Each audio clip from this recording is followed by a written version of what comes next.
I feel like people are so weird now. Like people just do strange things lately.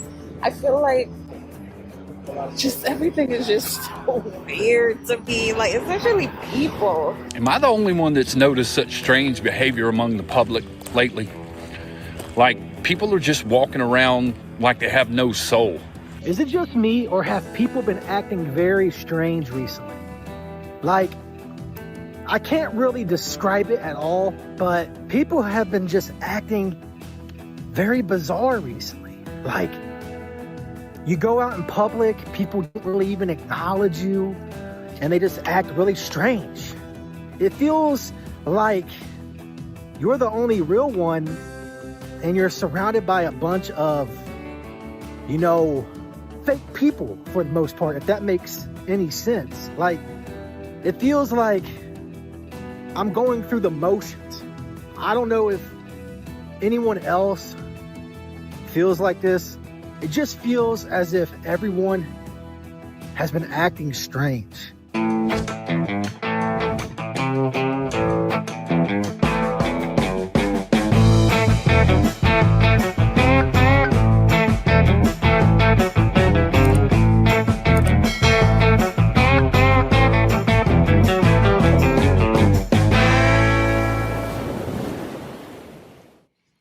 Hey, Inspire Tribe, my fellow freedom lovers, John Nolan here. Thank you so much for tuning in. It is Monday, November 10, 2025. We're going out of the Matrix into Prime Reality. Thanks for joining us on X, Rumble, and YouTube. Here in a live chat, our wonderful moderator, Raymond, is here, a.k.a. Two Steps Behind. Thank you, brother, for always, doing such a great job. I don't believe our other moderator, Ronnie, is in the house today, and Christine's not with us either. But friends, it's going to be a great show. I think a very important one, and let's dive right into it. My wife's parents, my in-laws, are visiting, and they're staying with us for a while. And we had dinner the other night, and we sat there, and they just told us about how things are, going in Austria. They live in Austria, and my mother-in-law said, I can't put my finger on it, but people have just become very strange, very weird. And and then my father-in-law said the same thing. He said, yeah, it's in traffic, it's everywhere. People are just, I don't know, but a lot of people are just extremely strange. And here's the thing, I've had this conversation over and over and over and over again in the last years. I've never had this conversation before. Yes, before 2020, people would say some folks are becoming strangers, some people are becoming this or that, but never has this been a phenomenon that so many people talk about. So what is it really that is changing people's behavior? Because it is also objectively measurable. If we use any statistics that measure people's behavior or, illnesses, mental illnesses, all those have shot through the roof. Like, whether that's suicides, which you're not allowed to hear about and it's not reported, but if you know where to look, you can find them. Whether that's mental hospitals, whether that's people on prescription drugs, whether that's strange, erratic, violent behavior in public.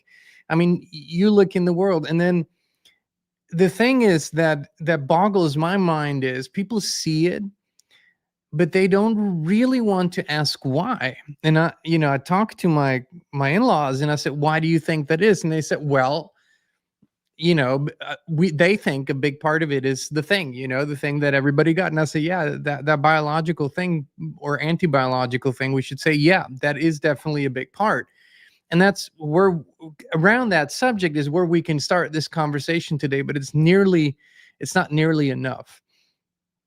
But here's the thing, before we go any further, I want to make something clear. This has nothing to do with fear mongering. We're looking at the facts as we can find them. The facts, however, are by any measure horrific. The facts are horrific because it becomes so very clear what's happening here. There is a concerted attack and modification of our brains and our bodies going on. And there is virtually no one currently that, anyone that gets measured, if you will, anyone that gets their their blood samples taken, and where they're looking for certain things, certain technologies, you find it in everyone at varying degrees. Some people are finding better ways to flush that out, and some people are finding better ways to deal with that. But I would assume that in those where we see such absolutely anti-human zombified behavior, that it's probably reached a point of very, very alarming technology inside of them. But not just that, it's literally attacking our brain and the functions of our brain that would allow us to think critically, that would allow us to make choices based on analysis. So all of this was studied by a German doctor called Dr. Michael Nails. And while I do not agree on everything that he shares and every perspective, and he's not a virologist, so that explains some of the things that I disagree with. But when it comes to what is happening in the brain, specifically in the hippocampus, and he talks about this a lot. He wrote a book called The Indoctrinated Brain. I think he's spot on. I don't think he nearly goes far enough, but we're going to get into that later in the show. But for now, I'd like to play a little compilation of some of the statements that he's made in interviews over the last few years that I think are very, very eye-opening. So let's watch this together. Didn't make any sense, but even let's rewind this here so we can actually see the whole thing. Hold on. But even if I look at the point that maybe you just want to sell these mRNA injections or whatever was going on globally, it still didn't make any sense to me. And when I realized from my previous work on Alzheimer's disease that the spike protein of the virus, of coronaviruses, are actually attacking the brain, particularly the autobiographical memory. And they are a very particular function of the autobiographical memory, that is the production of new nerve cells, which are required for its function. And not only the function of let's say, good memory, that you can remember what you have eaten in the morning, or what you have discussed an hour ago, or what you have lived through years ago. It's actually more important even that these production of these nerve cells has and the inhibition that we experience by the spike protein, that this inhibition leads to a situation where people have reduced psychological resilience, that they have a lack of curiosity. And what I also have shown, and I'm now invited actually to write a scientific article about this in Frontiers of Psychology, that I've discovered that these new neurons are essentially required that we are able to think laterally, that we can actually think essentially, really think about things and plan the future. And so curiosity, the ability to think, and all these things are essentially encumbered by what we experienced the last 4 years, and continue to be suffering based on certain variations that are engineering that has taken place on the spike protein and is now regularly injected to a large number of people worldwide. Even though the facts and the data are presented to them right in front of their face, there's papers, there's details, there's information, experts like yourself. Why are people still opposed to believing that and accepting the truth? Yeah, that's what I describe in my book. It's called The Indoctrinated Brain, and what's happening. It's an indoctrination process. So you erase essentially a part of your personality. At the same time, you replace it by this misinformation. But this misinformation now becomes your personality again. So it's not like in people who have a healthy mental immune system, like you and I hope, that we see all these facts and can compare these facts with our prior knowledge and see them just as objective facts that we can discuss openly. And in the case of the indoctrination, once indoctrination has taken place, this information is not objective information, it's subjective information. And once you start questioning this information, you question the person.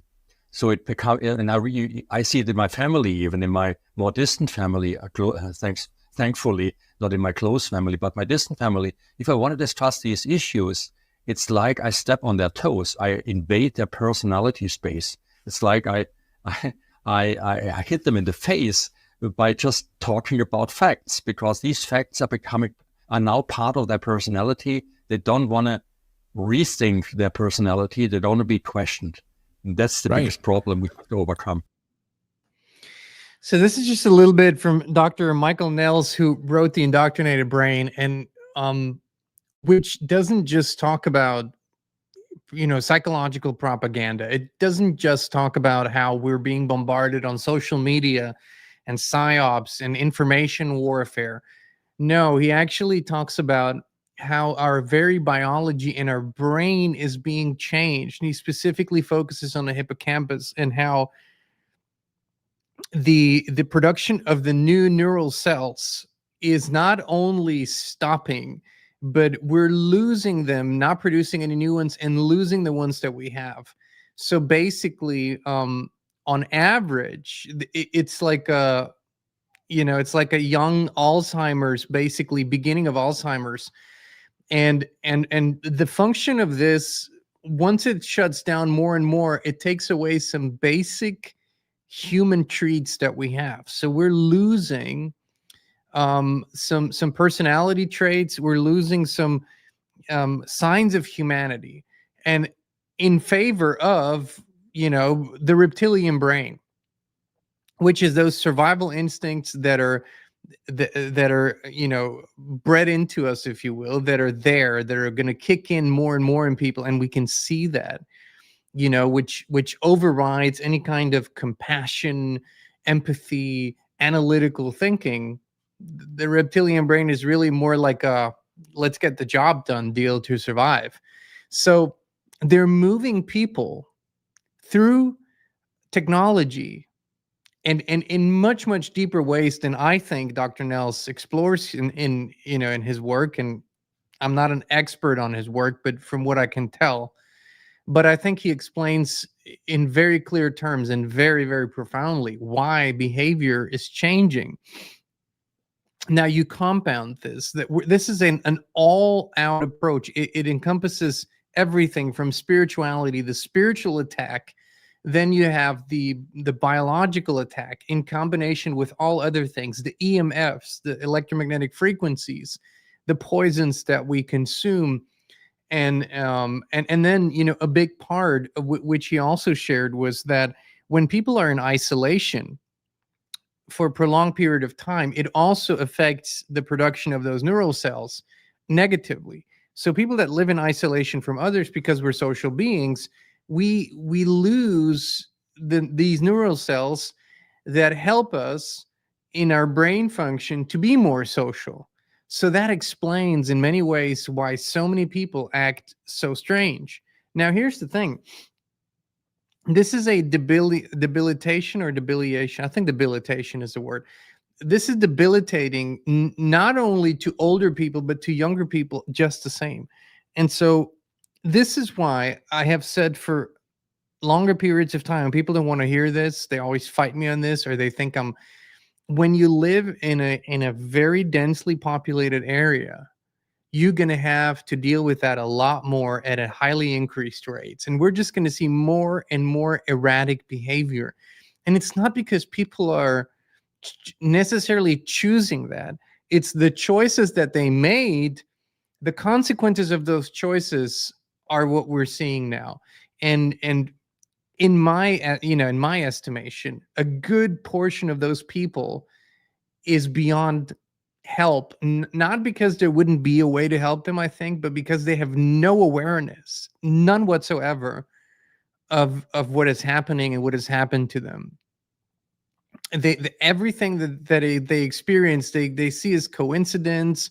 They see as, oh, this is just life, part of aging. If they question at all, which many people don't question anything, which you might call that an NPC, a non-player character. It's complete absence of an inner dialogue. But those folks can and will be dangerous nonetheless when they reach a point where they're actually forced to go into fight or flight mode. They will go into fight mode. Their reptilian brain will kick in. See, when we as human beings have the ability, because of our consciousness and because of our ability of critical and analytical thinking, we can override biological instincts and make different choices. So we can be compassionate rather than kill something. We can be compassionate because we can override it. But when we lose that ability, when we lose the ability of the brain to override the instinct, then that's all we have left. So that's why we see more aggression, more violence, more killings, and more so in a way that the perpetrators very often don't have any consequences, emotional ones. Like there's no regret, remorse, none of that.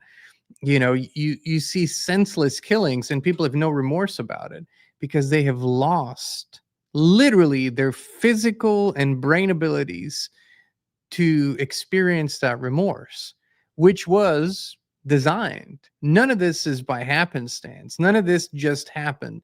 This is by design. And the human species is being changed, but in much deeper ways than Dr. Nels explores. So that's we're going to, sort of turn the page and go to someone who's another highly controversial figure. Many of you, of course, now know her. We've talked about her many times before. Sabrina Wallace, aka Synergy.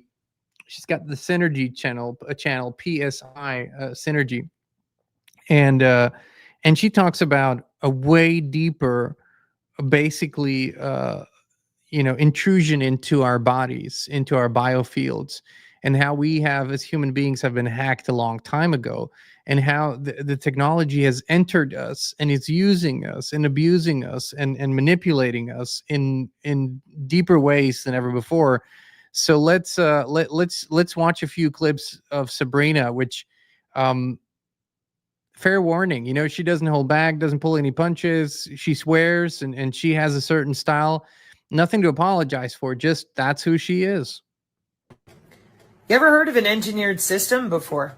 Okay. All of us that were tested at Magic Mountain in the 80s and the whatever. Again, engineered eugenic system from watching what they did to our parents and how it was affecting us. Okay. So then, and right now, what are we dealing with now? Well, a bunch of us are like, I don't want to be adhesed with this fucking AI that you might have been fighting off much of your life. And then it's, don't get yanked out of your body and give your body to something else. Yeah, that's where we're at. And why is it so difficult to talk about? Because it is anatomical. And the rest of them, they don't want anybody to know that. Welcome to the last 3 years of work that I've done to be like, yo! Should probably tell people that you have their ass tethered to the cloud on a button press under their fucking skin, giving them a nano-lobotomy. Why are you so angry? Is this the part where I was supposed to be like, hey, you overwrite my neurons while I'm sleeping against my will, even though I haven't done anything to harm anybody or, I don't even know who the fuck you are. Oh, but thank you. Thank you for fucking with my brain chemistry to such a degree that it will cause an issue, guaranteed, in my endocrinology. Then I'll go to some fucking Yeti and he'll be like, I don't know. Oh, God. It's your fault. You have an autoimmune disorder. Well, how many times have you been logging in and out of me to change my fucking neurons so that you can have an event in the genome, the human genome? Metagenomics. How does it work? Clicky, clicky. Oh, it's the way of the future. We're going to put everybody in their fucking FEMA camp called a smart city, pop an iron dome on it. Welcome to the Hunger Games with electrified corridors. Won't be able to go anywhere except in that city. And the water remediation, the biosludge under your feet, more aggregation of the molecular communication to shake the shit out of you to always guarantor get what they want to out of your cells.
Oh Lord, I was muted. Sorry about that. So let's go back, man.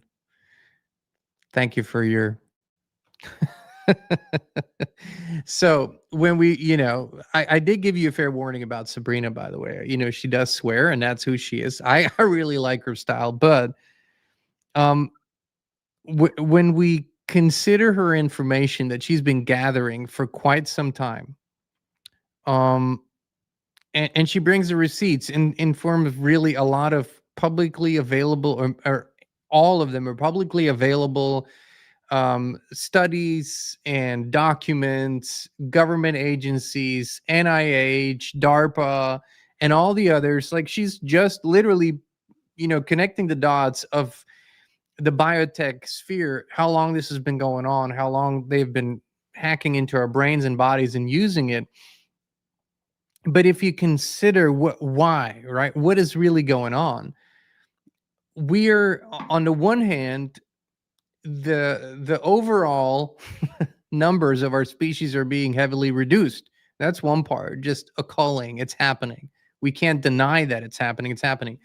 But then another thing is, our realm that we live in is also being changed, right? They're changing the atmosphere. They're changing, what this space is like, literally. And at this, and you have to ask yourself why. Well, they're making it more suitable for a different life form, not a carbon-based life form like we are, but maybe a silicon-based one. And so they're beginning to change us, or have begun to change us decades ago, but now it's in a phase where we're really noticing, right? And they're not only changing our biology and have changed our biology, they're changing the operating system, which is our brain, literally changing it. And if you will, that's how they're bringing about the reset.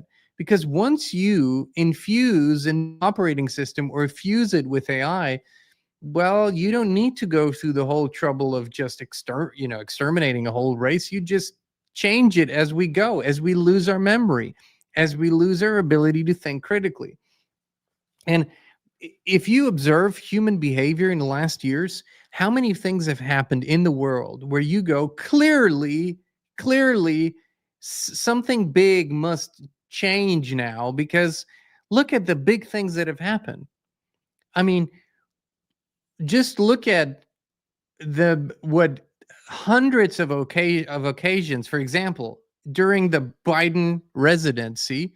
And you know me, I'm not rooting for any team, not part of any party, but the 4 years of the Biden residency were so clearly, you were watching some weird bio robot, walk along and be completely incoherent and played by different people, or sometimes robots. We don't know exactly. We just know it was just a bizarre shit show.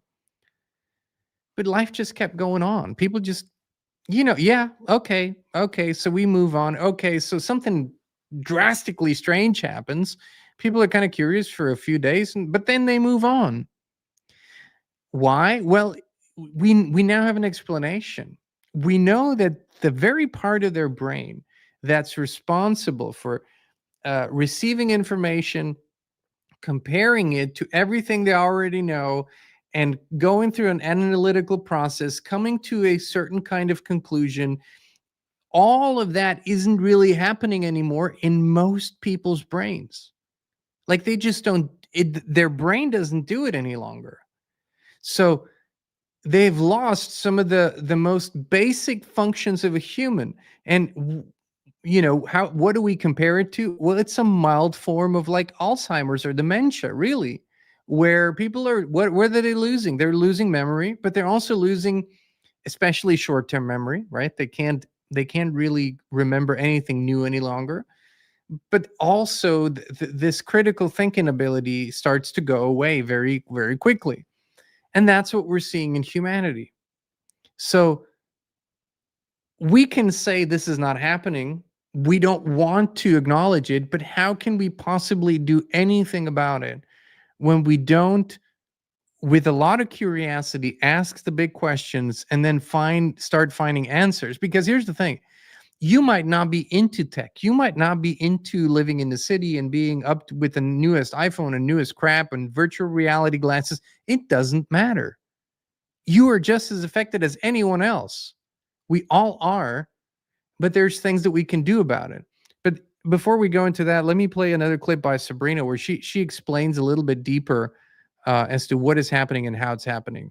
Nanotechnology reproduces itself, grabs up the components of your body to do it, then after reproducing itself, creates its own neural networks, no different than your body does. That's bad enough. Then it can give commands to itself because it's got its own neural networks. So it starts upgrading different nodes of itself. Then it creates its own AI internally on its own. Every single one of you that thinks you need the 5G, no, it's inside. Thus the foundries with DARPA 10 years ago. So if it wasn't bad enough to know that the PAX database, anybody with the DHS, the FBI, can click a button remotely. You can hear all about that in that same second hour. But when you see it back to back to back, any of you, all of you, Rumble, shoot, people, please, I don't care what you think about me. I did my best to make jokes through it because I did not even realize. I had a suspicion, but I didn't want to say anything because it's terrifying. You people with fucking nano that not only recreates itself, but makes its own neural nets and its own artificial intelligence that is specific to the human on the inside. It's in the molecular communication routing. That's why I was looking for it. I'm like, what the hell is this here for? I warned people that this was about turning humans into something else. Yeah. So, this is where it gets so deep, and she goes much deeper. And like I said, she does like hour-long presentations, always bringing the receipts. And this is not my area of expertise. What is interesting to me is when I discovered Sabrina, it was literally because I was seeing patterns. And this is what I find. Like my brain looks for patterns. And once I find enough patterns, I start to see a picture emerging. That's still only observational. I still don't have evidence. But when I start seeing things often enough, and I can exclude coincidence or whatever, then I start, you start going, okay, something's happening here. And it wasn't, I fully expected the physical changes in people after 2020 and 21. We knew what was on the tests, still on there. We knew what was in we knew what's coming from the towers and the EMFs. We know that. We also knew that behavioral changes were coming after seeing how people went into mass formation psychosis. What we weren't so aware of is how the mind control technology, if you will, and brain altering technology, how sophisticated it was. Because that was never my area of interest. I never really, to me, technology is a principle. And at a deep level, I reject it. Honestly, I reject technology. I'm using it, yes, but on a soul level, I'm rejecting it. Actually, I don't think we need it. I think we already are everything that we could ever need. But here we are, and when people say, "What is the solution?" Not so fast, folks.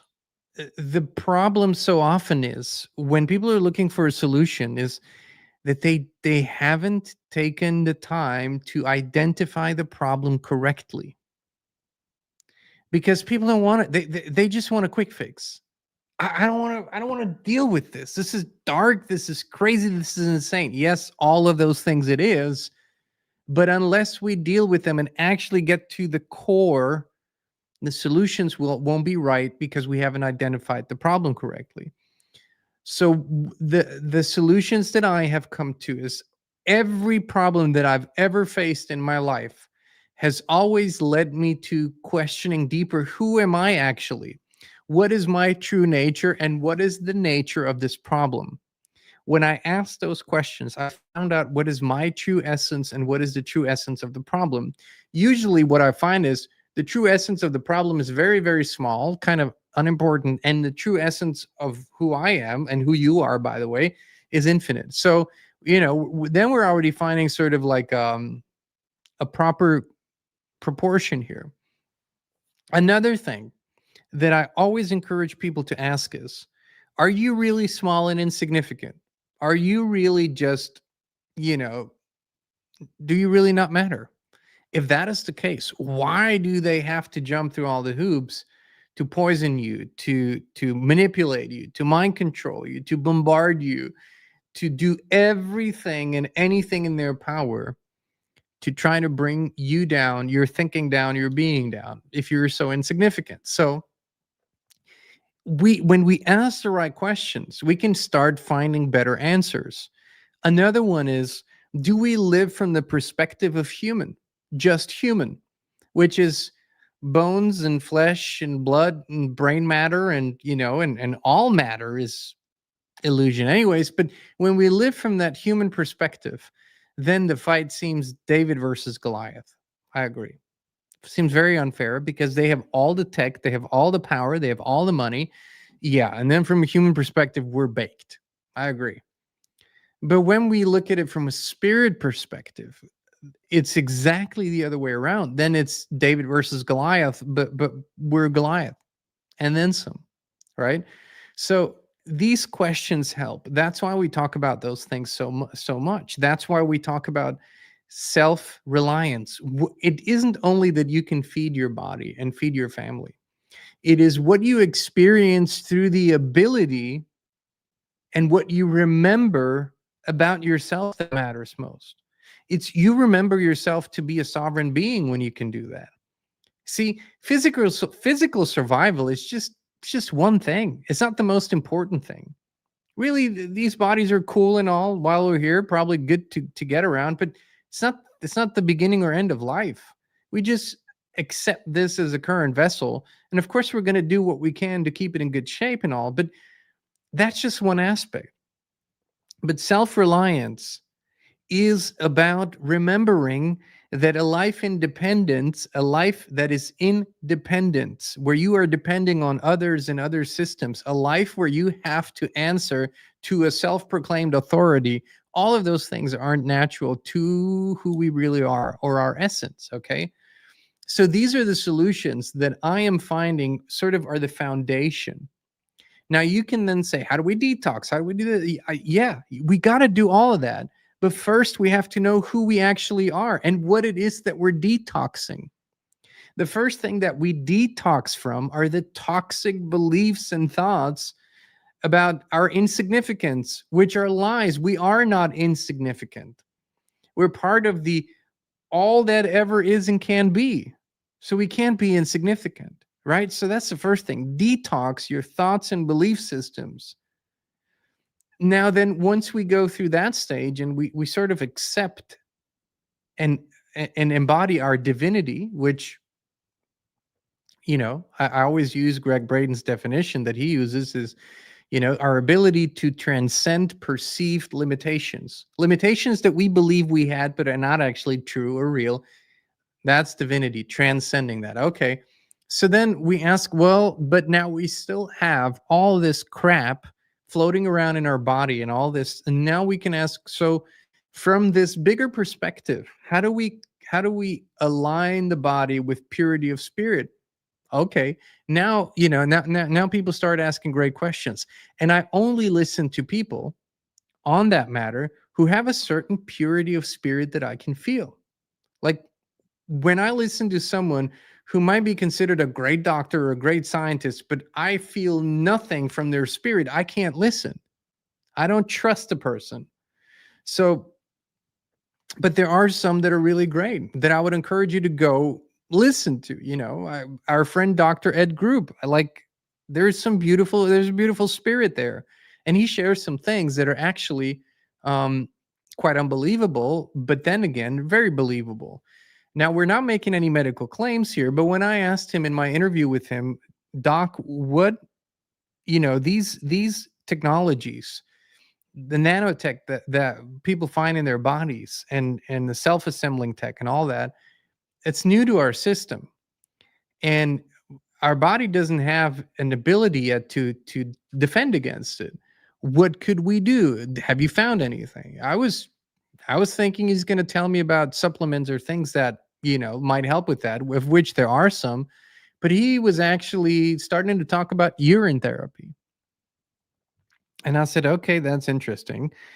An old Ayurvedic principle to drink your urine. People have all kinds of beliefs about urine and what they've been taught. Remember who taught you that.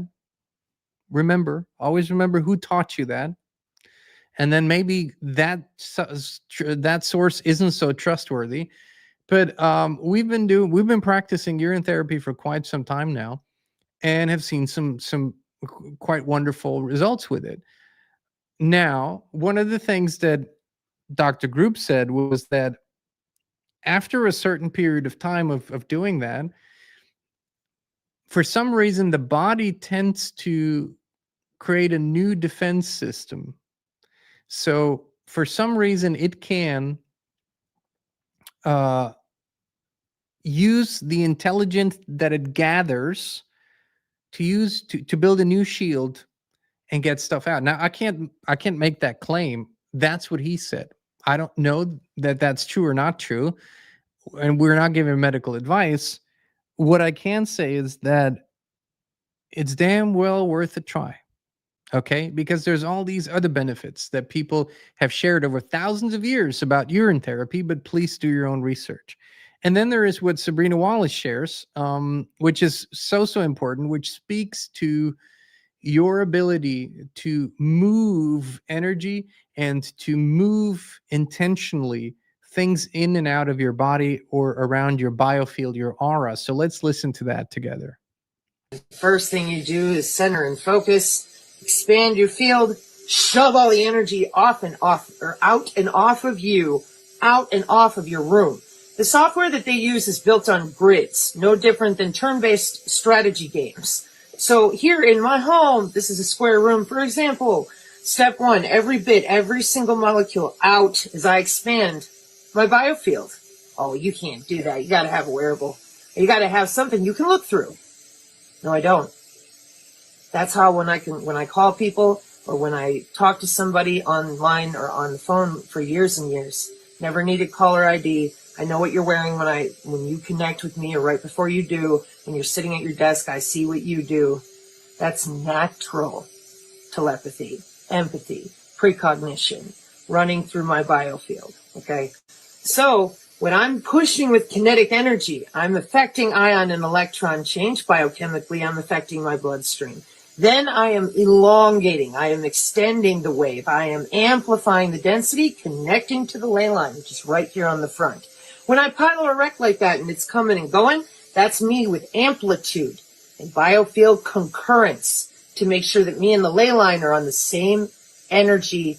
Well, let's see, how do I say this part?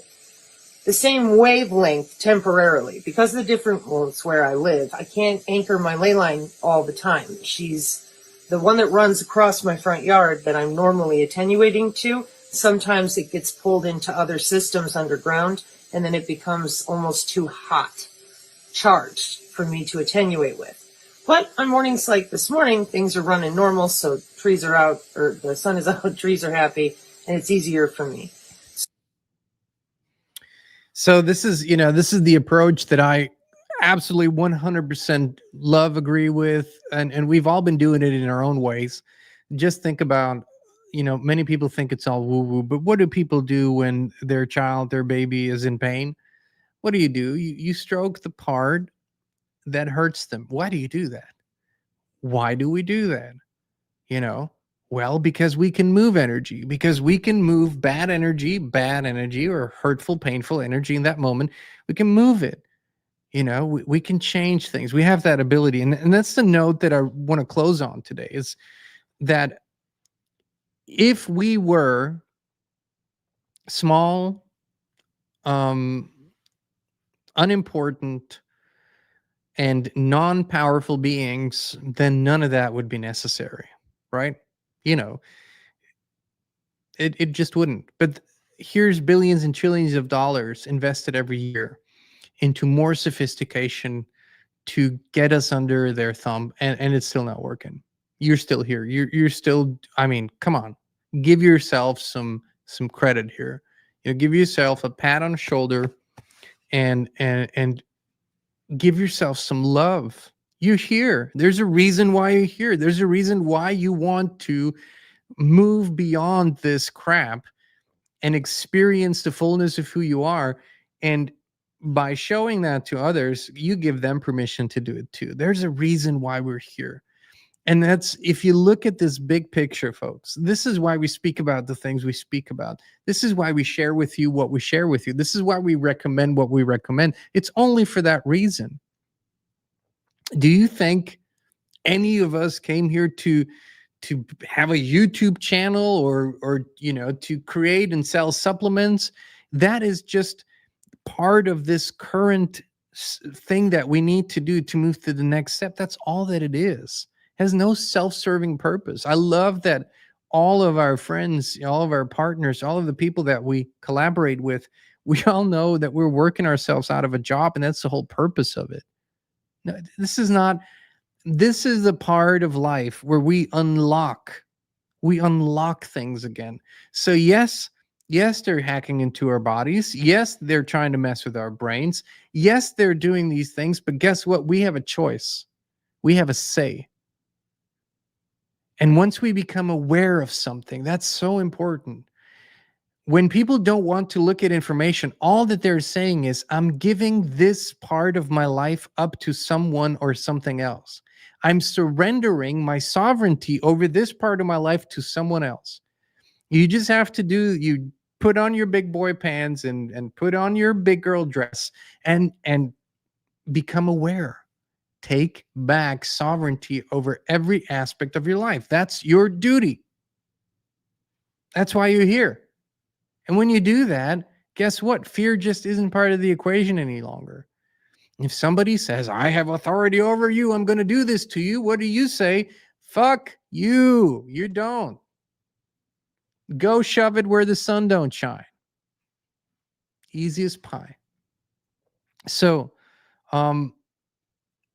this is not easy information, especially when you're new to it. When and if you want to go deeper, which I encourage everyone to do, maybe look deeper into Dr. Michael Nels. I think part of, you know, the brain, the hippocampus part, all of that, brilliant. Guy's a really great thinker. I enjoy listening to him and reading. And then, of course, Sabrina Wallace, you know, a whole different bag of chips, but still, I mean, incredible research, incredible depth. And never compromising. And I really appreciate that. And then on your own personal level, I'm telling you, when you surrender into states of deeper meditation, when you drink good water and breathe good air as good as you can, and you become aware. You know, I know I said I was going to close, but I have a few more things to say. One of the most powerful things that I experienced, and I had to become an adult to experience it. I was doing the Wim Hof breath. God knows how many years ago. I don't know. But I was starting to do the Wim Hof breath work. And I was just consciously doing deep breathing for minutes and minutes and minutes, like really deep breathing. And then all of a sudden I exhaled and I became completely quiet. I had no air in my lungs. And seemingly for the first time in my life, it is as though I could hear the blood rush through my veins. I could literally hear and feel my heartbeat and things that were going on in my body. And it was like, okay, I'm going to slow my heartbeat down now. I'm going to slow the rush of blood down. And I could do it. Like I could just think about heart moving slower and bump, and it just started beating slower. And I didn't go anywhere. I didn't take any drugs. I didn't do anything. I was just breathing, folks. But when we don't ever activate those parts of ourselves, when we don't ever tap into our greater self, when we don't ever explore that, well, then we're just playing the body game, and that is always exhausting and always difficult. You have that opportunity, right? We can all do that. And then another thing that I encourage everyone to just look into is your body, especially for those who are raising their consciousness. When your body is tired, fatigued, sluggish, it's not always that there's something necessarily wrong with the body, but when your consciousness rises, your nervous system takes time to catch up with it. So the body's behind. And what is really important specifically for that is magnesium, high quality magnesium, lecithin, sunflower lecithin, and a really potent fish oil. That's what, Clayton Stetman, who's the co-founder of FLFE, he studied that for years and years and years and measured that. And he gave me that formula. He said magnesium, sunflower lecithin, and a really high potent fish oil. And boy, oh boy, does that help the body, move up with your consciousness levels, which is also something we need to consider. Very, very important. And of course, for those who haven't yet, we've lived in a high consciousness field that's maintained 24/7 for a few years now, and it's wonderful. That's the FLFE service. If you haven't yet, please look into it. highconsciousnessfield.com. It turns your home into an oasis, really, and you can give it a free try. But just let's become conscious about this. My estimation is this is not going to last forever. We're not going to be in this weird, always under attack, always. That's not going to be forever. But I think we still have a few more years to get through this. And a critical mass, maybe a few percent of the population, is going to absolutely lead the way in a new way of thinking, a new way of being. We just have to make it through this, folks, right? And do it as best we can. All right, friends, thank you for tuning in. Thank you for being here with us. We love you. We appreciate you. And we will be back with you again very, very soon. Your environment shapes everything, your thoughts, your health, your energy. But most people never question the invisible field they live in. We did, and that's when FLFE found us. It's not a product, it's a field of pure life force energy that lifts everything it touches. We now live in it 24/7, and we would love to invite you to experience it too. Start your free 15-day trial now. No pressure, no strings attached. Just the truth, resonance, and peace.